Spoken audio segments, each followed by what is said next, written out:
go by the name of. That's not important. You don't need to know it. 419 is on You would remember if I told you. When I was on tour in 2011 for my solo album, Taking Back What's Mine, I had stops all throughout the Midwest. Did my show in Toledo, ended up meeting with Nino from Gifted and Philippe. Nino and I stayed in touch, and we ended up doing a track together with another artist from town. Thought it'd be a good idea if we could get in the studio. You know, our styles really matched, the chemistry was there. You know, we originally said we were going to do an EP together.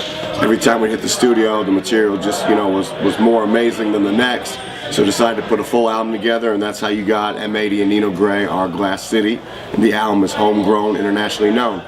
Yeah, Glass City. Yeah, man. You see this shit in the double XL? Glass City on the rise? Okay. Yeah. Yeah, I know. The world knows now, too. Debut of Homegrown, internationally known, will be November 20th, 2012. There'll be videos following somewhere in there around that time as well. It was supposed to be a little quicker, but we decided to do an extra video or two, so we pushed it back a little. Be great. I'm gonna show all the artists in Toledo how to do a project the right way. 4, 1, 9.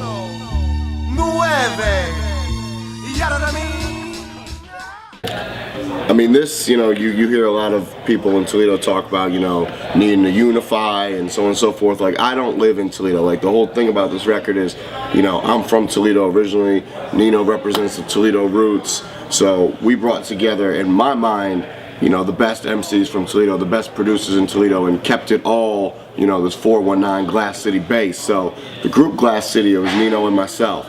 As far as producers on the album, we got DJ Zeke, we got Verbal, Salty Dog, and C5th. For features, you know, like I just picked my, you know, my favorite people that I think are amazing in their own right for everything they did to fit into the record. Mike Flames, Prophecy, Philippe, The Whole Key, Bones the Lion, Prophecy.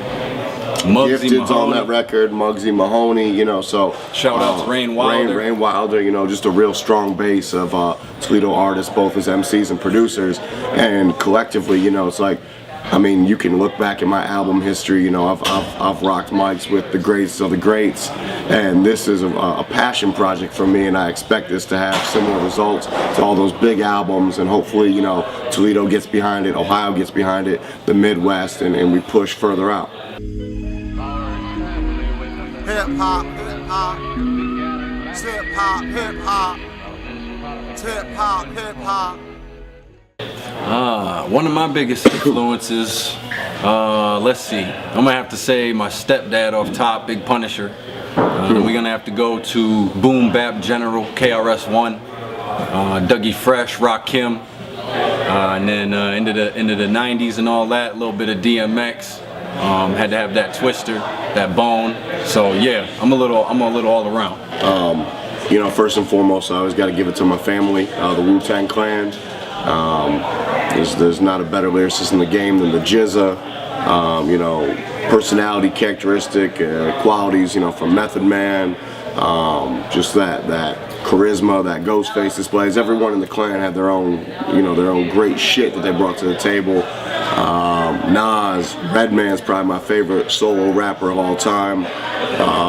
You know, not to sound cliche, but, you know, Tupac has always been up there for me. He's, you know, just a beast, and it's like, you listen to a Tupac album, like, show me a bad Tupac song.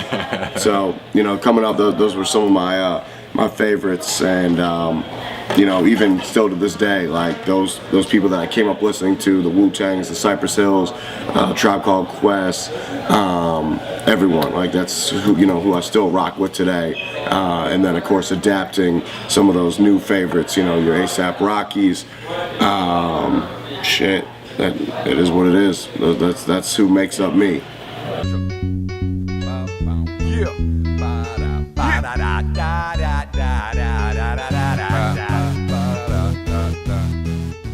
Leading up to the debut of this album, this being my first official album that'll be reaching charts and whatnot, coming to the masses. Up until this point, I've done a lot of independent stuff.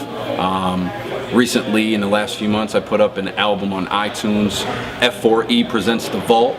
That's hosted by Raekwon the Chef, Wu-Tang Clan's official DJ and partner, DJ Symphony. You can grab that right now. A few months after that, I also released a 40-track free double mixtape called Zombie Bait. Shout outs Verbal Industries, Anno Domini did the whole recording on that. You can grab that right now. Also got This Side Up solo album being released digitally again on iTunes here shortly. And we're in the making of Vault Zone 2, hosted by none other than M80. So look forward to that late in the year as well. And that's how I've been pushing.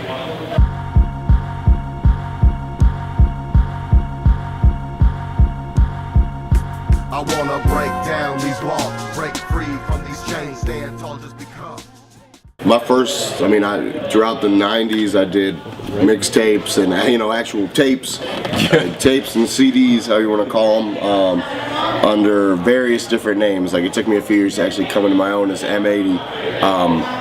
My first album, Expert Explosive, came out in 2000. I had Snakes in the Garden of 80, The 11th Hour, Hymn Songs and Street Songs, Taking Back What's Mine, Almighty Original Sin when we signed with Baby Grand. That was, my first Wu-Tang offering. Every album is important because back then, I got such an early start. I started rapping around the time Crisscross was a rap group. So back then you could learn as you went along and kind of progress. And it's now artists aren't really afforded with that luxury. It's you have to come with A-grade material and the quality has to be pristine. Otherwise, music is just so readily exchanged now that it's very easy to overlook an artist that's just in development stage because their shit doesn't sound like it should, or the quality might not be where they should, as an artist. So all those albums leading up until, the present day allowed me to come into my own as an artist, as a writer, how to build my tracks conceptually and lyrically. And, I give it up to, it was Hymn Songs and Street Songs, my fourth solo release, where I went on tour for the first time as, M80, traveling across the United States. And then from there with Almighty, got to, I've literally seen all of America on the road with groups like Wu-Tang Clan and Cannabis, from the fruits of my own labor. So, building up to Glass City, making an album that we made out of passion, for the love of hip hop, for the love of the art of rhyming, and for the love of Toledo is a beautiful thing. And it's if Toledo embraces it, you're doing the right thing.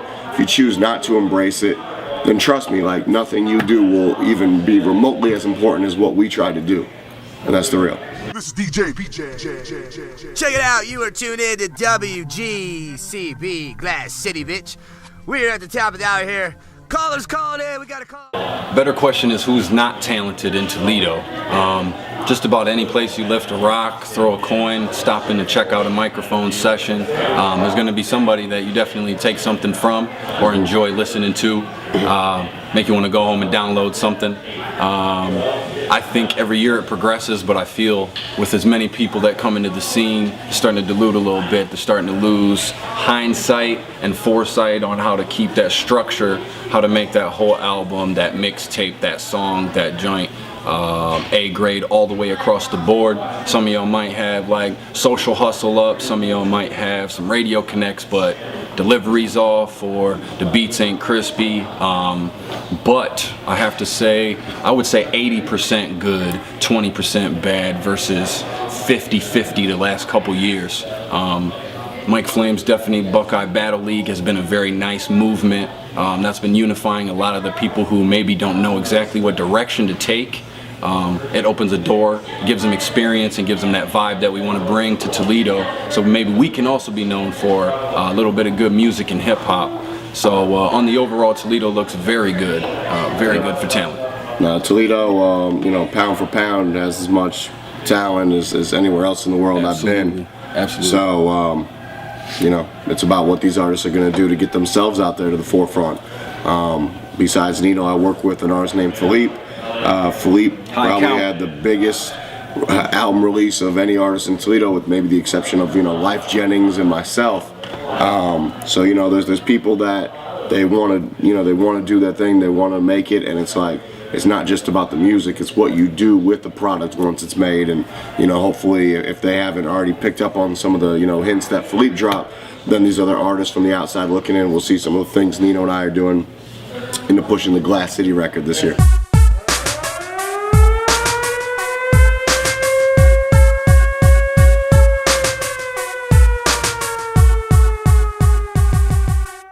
F4E presents a vault. You can go get that on iTunes, Amazon, Google, Spotify, yada yada. Type it in, it'll come up. Zombie Bait mixtape, verbal industries. It'll be going across the bottom right about now. And anything else, Reverb and Bandcamp. Lots of exclusives and freestyles. Check it out. You can hit up the Glass City page on Facebook. It's facebook.com/419GlassCity. iTunes for all the M80 releases. You can get the 11th Hour on there, Hymn Songs and Street Songs, Taking Back What's Mine, Almighty Original Sin, M80.com, m-eightty.com.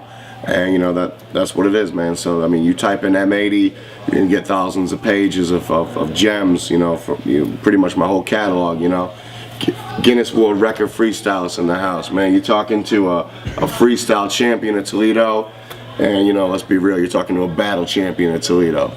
Alright?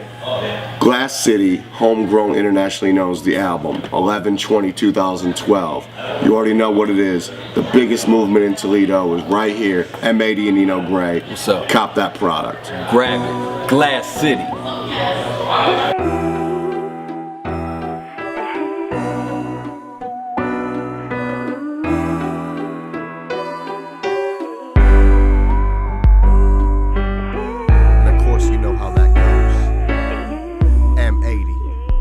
Nino Graye, Glass City.